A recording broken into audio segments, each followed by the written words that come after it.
ഒരു കോൾ ഉണ്ട്. കോളോ? അതെ, ഇന്റർനാഷണൽ കോൾ. ഇന്റർനാഷണൽ കോളോ? എന്റെ സുഹൃത്ത് ശ്രീ റഹീം, നീ അങ്ങനെ സുഖിപ്പിച്ച് പുകഴ്ത്തി എന്നെ സോപ്പിടൊന്നും വേണ്ട. അദ്ദേഹം പറഞ്ഞ ഒരു വലിയ വസ്തുതാപരമായ പിശക് എന്തോ വരാൻ പോകുന്നെന്ന് എന്റെ മനസ്സ് പറയുന്നു. ഒന്നുകിൽ അദ്ദേഹം കേൾവിയുടെ പ്രശ്നം കൊണ്ട് പറഞ്ഞതായിരിക്കാം, അതല്ല എങ്കിൽ അദ്ദേഹം പതിവായിട്ട് ഇവരുടെയൊക്കെ ഒരു ശൈലി എന്ന് പറയുന്നത് കോൺഗ്രസ് നേതാക്കന്മാരെ അങ്ങ് RSSനോട് അടുപ്പിക്കുക എന്ന് പറയുന്നൊരു ശൈലിയുണ്ട്. പാച്ചേട്ടാ, അവമാനിക്കരുത്. ഞാൻ നല്ലൊരു കുടുംബത്തിൽ പറഞ്ഞവനാണ്. നീ നല്ല കുടുംബത്തിൽ പറഞ്ഞു, ഞാൻ പിന്നെ മറ്റേ കുടുംബത്തിൽ പറഞ്ഞാണല്ലോ. അതെനിക്ക് തീരെ താല്പര്യമില്ലാത്ത കാര്യമാണ്. അപ്പോ അദ്ദേഹം പറഞ്ഞത് നരേന്ദ്രമോദിയുടെ സുഹൃത്തായതുകൊണ്ട്, നരേന്ദ്രമോദിയുടെ അടുപ്പക്കാരനായതുകൊണ്ട് ശ്രീ ബാലശങ്കർ ഞാൻ കളവ് പറയില്ല എന്ന് ഞാൻ വിചാരിക്കുന്നു എന്ന് ഞാൻ പറഞ്ഞു എന്നാണ് അദ്ദേഹം പറഞ്ഞത്. അത് അജിംസ് ആ വാദം കേട്ടതാണ്.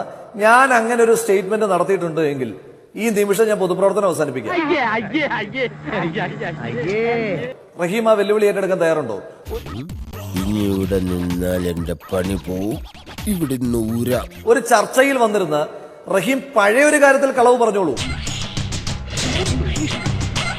ഞാനിപ്പോഴങ്ങോട്ട് പറഞ്ഞു നിർത്തിയ ഒരു കാര്യം, പൊതുജനങ്ങൾ മുഴുവൻ കേട്ട ഒരു കാര്യം, അതിൽ നിങ്ങൾ എന്തിനാണ് കളവ് പറയാൻ നിൽക്കുന്നത്? എന്റെ മുമ്പ് പോയി തൂങ്ങിച്ചത് ഇതിനേക്കാൾ വലിയൊരു സഹായം അച്ഛന് ചെയ്യാൻ പറ്റില്ല. ഞാൻ അങ്ങനെയാണോ പറഞ്ഞത്? എന്തിനാണ് വാക്കുകളെ അങ്ങനെ വളച്ചൊടിക്കാൻ ശ്രമിക്കുന്നത്? ഞാൻ പറഞ്ഞത് നരേന്ദ്രമോദിയോട് അടുപ്പമുള്ള ഒരാൾ ഒരു സീറ്റുമായി ബന്ധപ്പെട്ട വിഷയത്തിൽ സീറ്റുമായി ബന്ധപ്പെട്ട വിഷയത്തിൽ അദ്ദേഹത്തിന് ആ സീറ്റ് വേണമെങ്കിൽ നരേന്ദ്രമോദി വാങ്ങിക്കൊടുക്കുമെന്നാണ് ഞാൻ പറഞ്ഞത്. അല്ല, നരേന്ദ്രമോദിയോട് അടുപ്പമുള്ളതുകൊണ്ട് അദ്ദേഹം കള്ളം പറയില്ല എന്ന് ഞാൻ പറഞ്ഞിട്ടില്ല.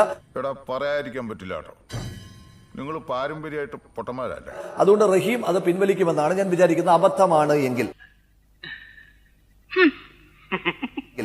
പിന്നെ ഇവിടെ റഹീം സൂചിപ്പിച്ചു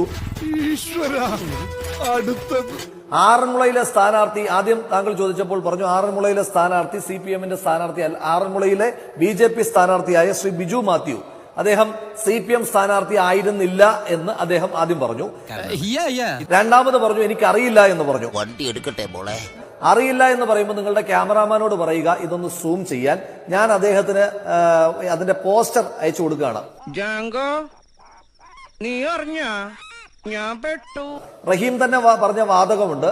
അതായത് ബിജു മാത്യുവിനെ ഒരു മതസംഘടനയുടെ നേതാവായിട്ടാണ് എനിക്ക് അറിയുന്നത് എന്നാണ് പറഞ്ഞത്. അപ്പൊ എനിക്ക് റഹീമിനോട് ചോദിക്കാനായിട്ടുള്ളത്, ഒരു മതസംഘടനയുടെ ആൾക്കാണോ നിങ്ങൾ അരിവാൾ ചുറ്റിക നക്ഷത്രം ചിഹ്നം കൊടുത്തിട്ട് മത്സരിപ്പിക്കുന്ന ബ്ലോക്ക് പഞ്ചായത്തിലേക്ക്? കഷ്ടം. അപ്പോ അദ്ദേഹം മത്സരിച്ചിരുന്നു. മുതലും പലിശ ചേർത്ത് കിട്ടി.